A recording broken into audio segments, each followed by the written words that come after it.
आइए हमारे साथ और भी कुछ लोग हैं, हम बात करते हैं। सर स्वागत है आपका। धन्यवाद।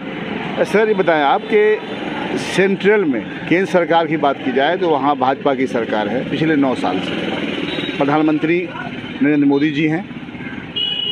आप बिहार के मधुबनी में हैं, मित्रांचल से बिलोंग करते हैं आप। बिहार, आप ये बताएं मुझे कि बिहार में इस 9 साल के अंदर किस तरह से डेवलपमेंट हुई? देखिए, आपने सबसे पहली बात कहा कि सेंट्रल में मोदी जी की सरकार है और मुद्दे बिहार के हैं। बिहार में भी पूर्व के 15 साल पहले के सरकार के बाद जो सरकार आई, वह सरकार भी उनके समर्थन से ही चल रही थी। तो बिहार के परिदृश्य में जहाँ तक मेरा मानना है, मैं जिस समाज से बिलोंग करता हूँ, SC/ST संगठन की ओर से मैं यही कहना चाहूँगा कि अभी जो देश या प्रदेश की हालात है उसमें देश की स्थिति ठीक नहीं है। इस मायने में ठीक नहीं है कि आज संविधान के साथ छेड़छाड़ हो रहा है। SC/ST के रिजर्वेशन पर जो है सो बहुत प्रहार हो रहा है। सर एक बात हम बात करेंगे, अगर आप रिजर्वेशन की बात कर रहे हैं तो बिहार सरकार, खास करके आप ये उप मुख्यमंत्री और जो मुख्यमंत्री हैं नीतीश कुमार, तेजस्वी यादव वगैरह मिल करके जनगणना करवाने का जो है उन्होंने शुरुआत कराया, जनगणना कराया भी है। और इसका असल मकसद यही है कि ऐसे लोग जो दबे कुचले हैं उनको उठाया जा सके।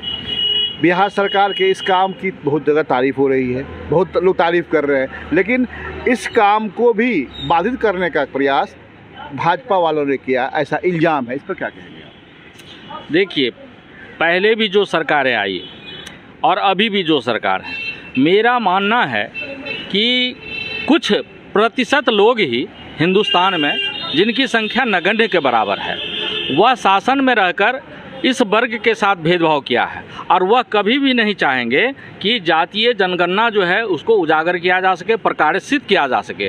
अगर वह प्रकाशित हो जाता है तो हमारा जो दलित, पिछड़ा, अकलियत समाज है वह जान जाएगा कि हमारी ताकत पूरे हिंदुस्तान में इतनी है और हम अपने कब्जा में ले सकते हैं। इस बात को आप खोल कर क्यों नहीं कह रहे हैं कि ये भाजपा ही ने रोक रही है कि कुछ बोल रहे हैं, कुछ मुट्ठी भर लोग? ये तो भाजपा ही ने विरोध किया था। नहीं, वैसे ही मुट्ठी भर लोग उस संगठन के साथ जुड़े हुए हैं। जो आज कहीं सत्ता पर लग जाएगी तो हो सकता है कि वो लोग बुद्धिजीवी हैं। बिहार सरकार और तेजस्वी की जो कोशिश है, ये सराहनीय कोशिश है कि नहीं?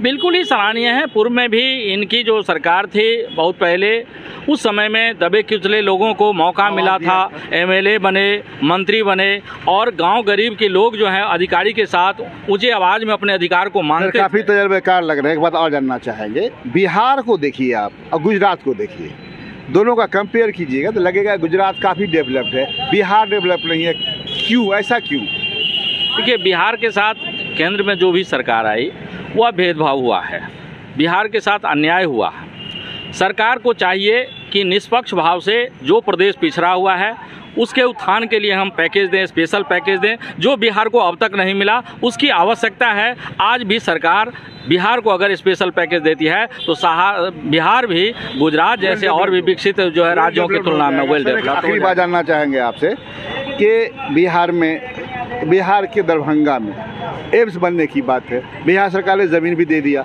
बनवाने का काम जो फंड देगी तो सेंट्रल गवर्नमेंट देगी। मोदी जी अनाउंस कर दिया कि दरभंगा में एम्स बनकर तैयार है। सच्चाई क्या आपके सामने है, क्या कहेंगे आप? देखिए, ये सब लग रहा है कि ये चुनावी मुद्दा है और एम्स के नाम पर राजनीति हो रही है। चूँकि सरकार अब बदल गई है बिहार में, कुछ दिन पहले जो बिहार में सरकार थी और अभी है वो बदली सी है, इसलिए भी हो सकता है कि सरकार बदल गई है, इसलिए केंद्र सरकार की मंशा हो कि बिहार में एम्स जैसे संस्थान नहीं खुले और बिहार जस के तस रहे। आखिरी सवाल कर ले आपसे, 2024 में जो है फिर चुनाव होना है, क्या लग रहा है इस बार किसका?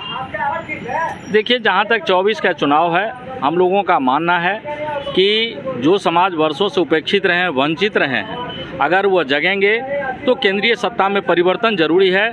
क्योंकि जिस रास्ते पर सरकार जा रही है, निजीकरण में कोई आरक्षण की व्यवस्था नहीं है और पूरे देश की सारी संस्थाओं को, सरकारी संस्थान को बेचा जा रहा है। ऐसी परिस्थिति में अपने अधिकार के लिए, संवैधानिक अधिकार के लिए, संविधान को बचाने के लिए दलित, पिछड़े, अकलियत के भाइयों को सड़क पर आना पड़ेगा और 2024 के चुनाव को टारगेट में लेकर के इस सरकार को हटाने की आवश्यकता है।